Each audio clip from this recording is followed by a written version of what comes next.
দর্শক, রাঙামাটির সবশেষ পরিস্থিতি জানাতে আমাদের সাথে সরাসরি যুক্ত হচ্ছেন আমাদের সহকর্মী মোহাম্মদ সোলাইমান। সোলাইমান, রাঙামাটির বর্তমান পরিস্থিতি কেমন দেখছেন সেই সম্পর্কে আমাদেরকে জানাবেন।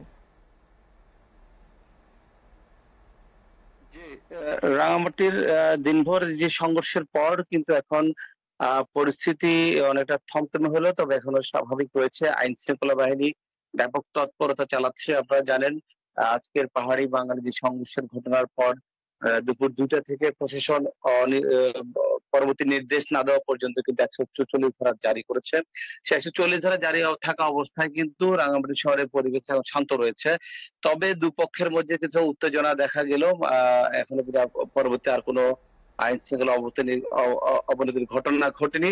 এবং একটু বিষয় জানা রেখে, আজকে কিন্তু শুক্রবার থাকাতে রাঙামাটি শহরে বেশ পর্যটক এসেছিলেন, কিন্তু সকাল বেলায় এই সংঘর্ষের ঘটনার মাঝে এবং জড়িত মাঝে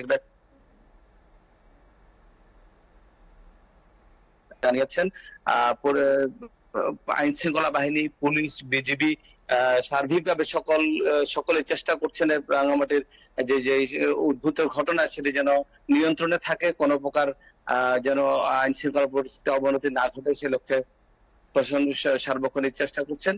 এবং আমরা জানি আগামীকালের এই ঘটনার পরবর্তীতে আগামীকালে সরকারের উচ্চ পর্যায়ের একটি প্রতিনিধি দল এখানে পরিদর্শনে আসবেন। পরবর্তীতে ঘটনার মূল বিষয়টা জানার পরে এখানে সরকার প্রয়োজনীয় ব্যবস্থা নেবেন, এমনটি আমরা জানিয়েছিলাম আমাদেরকে প্রশাসন। এবং এই পর্যন্ত রাঙামাটি শহরের পরিস্থিতি অনেকটা স্বাভাবিক রয়েছে এবং যান চলাচল স্বাভাবিক রয়েছে, শহরের মানুষের চলাচল অনেকটা কম রয়েছে। এই ছিল রাঙামাটির সর্বশেষ পরিস্থিতি। সোলাইমান, আপনাকে ধন্যবাদ।